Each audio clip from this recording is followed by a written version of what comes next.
Hello everyone, আমি সোমার সংসারের নতুন একটি ব্লগে আপনাদেরকে অনেক ভালোবাসা।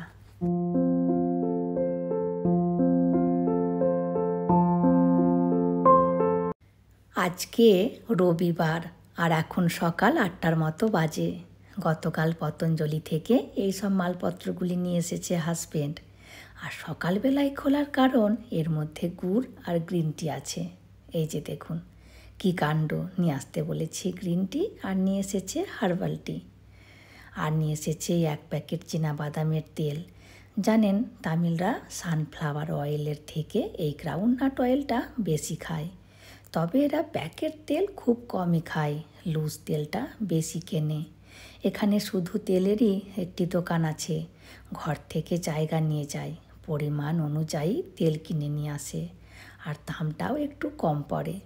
আমাকেও প্রতিবেশী আন্টি বলছিলেন, সোমা এখান থেকে তেল কিনিস না, ওই দোকানে যাবি, দামও কম পড়বে আর তেলটাও ভালো, কিন্তু হাজবেন্ড যেতে চায় না। যাই হোক, আর এবারে গুড় পেল না, ওই জন্য এই ব্রাউন সুগারটি নিয়ে এসেছে। 140 টাকা 1 কিলো। গুড় কিনলে কিন্তু একটু কমই পড়ে, 1 কিলো গুড়ে প্রায় 110 টাকা নেয়। আর নিয়ে এসেছে এই বেলের ক্যান্ডি। জানেন এটি লিস্টে ছিল না, খেতে বেশ ভালো কিন্তু একটু মিষ্টি। আর 1 প্যাকেট গোটা জিরে, আর নিয়ে এসেছে এই যে আরও 1 প্যাকেট হার্বাল টি, আর 1 প্যাকেট হলুদ গুঁড়ো, আর এই সর্ষের তেল। জানেন আমরা যেমন সর্ষের তেল দিয়ে রান্না করি, আর তামিলরা তিল তেল দিয়ে রান্না করে, সবেতেই তিল তেল ইউজ করে, এমনকি ধোসা বানায় তাতেও তিল তেল দেয়। আর আছে বাদাম ভাজা। আমাদের বাড়িতে এই বাদাম ভাজা একটু বেশি লাগে, রান্নাতে দিই। হাজবেন্ড আবার মুড়ি দিয়ে বাদাম ভাজা খায়, হাজার সামগ্রী দিলেও বাদাম ভাজা তাকে দুটি দিতেই হবে। যাই হোক, আর আছে রক সল্ট।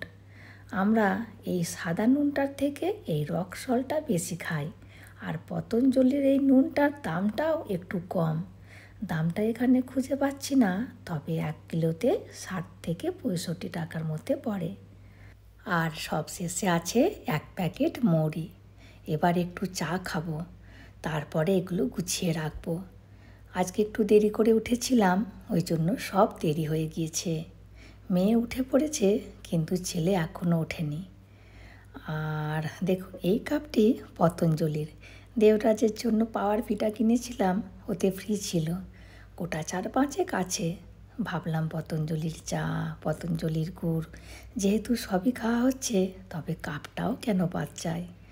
দেখুন কেমন জমাট বেঁধে গিয়েছে। আর আমার এই ব্রাউন সুগারের থেকে গুড় দিয়ে চা খেতে বেশি ভালো লাগে। আর এখন কদিন চা দিয়ে মুড়ি খাচ্ছি না, কারণ হাজবেন্ড বেকারি থেকে আটার বিস্কুট কিনে নিয়ে এসেছে, আর খেতেও বেশ ভালো। আর এই বিস্কুটগুলোতে খুব হালকা মিষ্টি দেওয়া আছে, ওই জন্য আমার খেতে বেশি ভালো লেগেছে। এখন 9টার মতো বাজে, এবার জল খাবার বানাবো।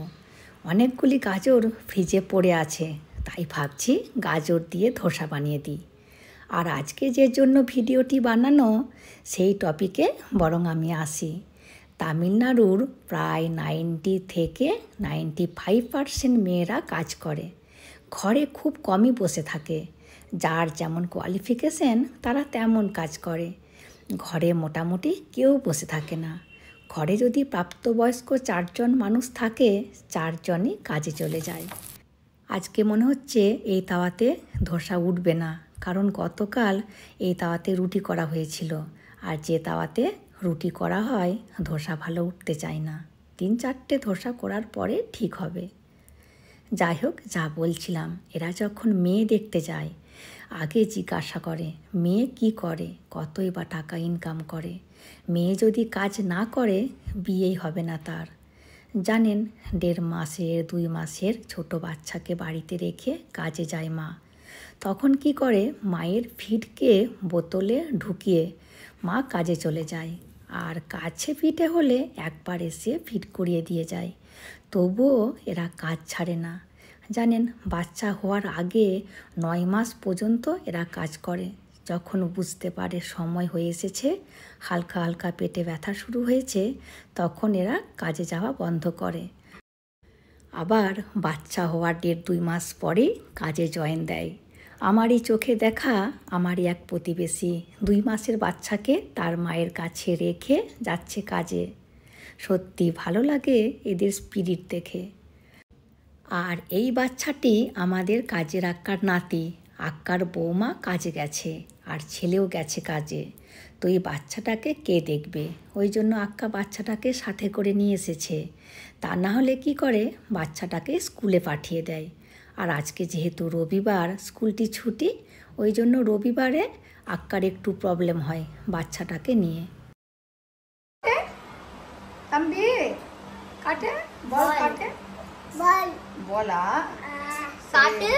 জানেন, এখানে 1.5 বছর বয়স থেকে বাচ্চাদেরকে স্কুলে পাঠিয়ে দেয়। আর অপশনও তো নেই, সবাই যদি কাজে যায় তো বাচ্চাটিকে দেখবে কে।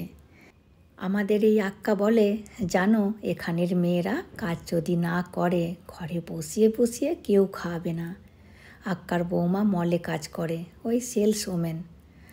আর এখানের সবচেয়ে বেশি আমার ভালো লাগে, এরা কোনো কাজকে ছোট মনে করে না। সব কাজই এরা করে, বরং ছেলেদের থেকে মেয়েরা বেশি কাজ করে। ওই জন্য এখানে ছেলেদের থেকে মেয়েদের ভ্যালু অনেক বেশি।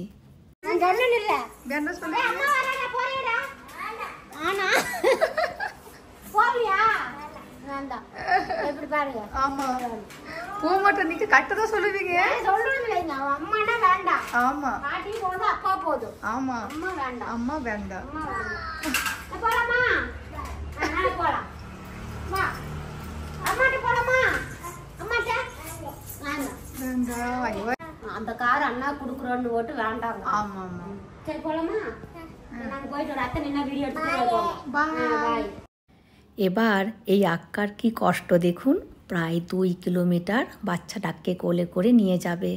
আর এখনও 4টে ঘরে আক্কার কাজ বাকি আছে। আর দেখুন তুলসী গাছটা কি দারুণ হয়েছে। আর এখন এখানের আবহাওয়াও খুব ভালো, বৃষ্টি তেমন হয়নি, কিন্তু গরম নেই। রাত্রিতে আবার জানালা বন্ধ করতে হয়, ঠান্ডা লাগে। যাই হোক, আর আজকে বানাবো বিরিয়ানি, তাও আবার রেশনের চালের। আমি ছুটিতে হাজব্যান্ডকে রেশনের চাল নিয়ে আসতে বলেছিলাম, ওই সরু পিঠে খাবো বলে। কয়দিন বানিয়েও ছিলাম, আর কিছু চাল বেড়ে গিয়েছে। আর নিচের মারাঠি প্রতিবেশী বলছিল ও নাকি একদিন রেশনের চালের বিরিয়ানি বানিয়েছিল আর খেতে খারাপ হয়নি। ওই জন্য আমি গত রবিবারে বানিয়েছিলাম, মেয়ের খুব পছন্দ হয়েছে, ওই জন্য আজকেও বানাচ্ছি। আর হাজব্যান্ডের জন্য বানিয়েছি মাংসর ঝোল আর ভাত। আর এটি দেশি মুরগির ঝোল। আর এরই মধ্যে বিরিয়ানিও হয়ে গিয়েছে, তবে বেরেস্তা দেওয়া হয়নি। আর এই রেশনের চালই কিন্তু বেশি উপকার। আমরা রেশনের চাল বলে খাই না, কিন্তু উপকার এই রেশনের চালেই। জানেন, কেরালার বাসিন্দারা খুব মোটা চালের ভাত খায়। যত মোটা চাল তত গুণ বেশি। আর সত্যি খেতে কিন্তু খারাপ হয়নি। ওই আতর, গোলাপ জল, কেওড়ার জল, বিরিয়ানি মশলা, ঘি, চিনি সবই একটু একটু করে দিয়েছি। আর গন্ধটাও কিন্তু ভালোই বেরিয়েছে। আর এই রেশনের চালের খিচুড়িও কিন্তু ভালো হয়। দেখুন বেশ ঝরঝরেই হয়েছে।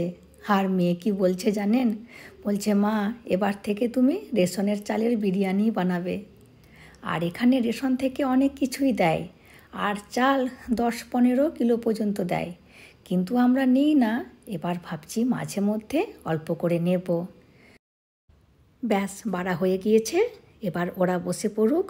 আর হাজব্যান্ডকে ফোন করছিলাম, ও নাকি রাস্তাতেই আছে, ও আসলে আমরা দুজনে বসে পড়ব। আর এখন এমন এরা হ্যাবিট করে ফেলেছে, টিভি না দেখে খাবে না। মেয়ে বলবে খাবার সময় তো টিভি দেখতে পায়, তাও আবার আজকে রবিবার। আর এখন 3টের মতো বাজে। হাজব্যান্ড বাড়ি আসার সময় কেক নিয়ে এসেছে।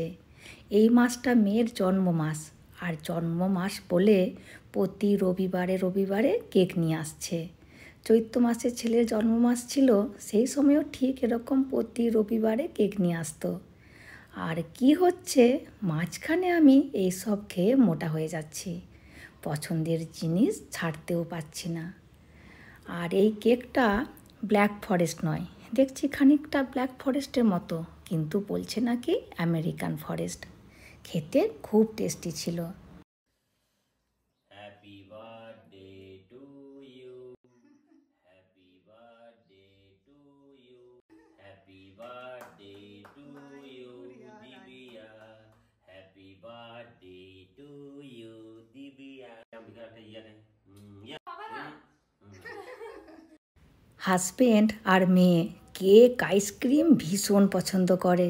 ওদের দুজনের ভাত খাবার পরে মিষ্টি মুখ না করলে ঠিক ওদের পোষায় না। ওই জন্য হাজব্যান্ড চকলেট কিনে রাখে, কিছু না থাকলে চকলেট খাবে। আর আজকেও আইসক্রিম নিয়ে এসেছে।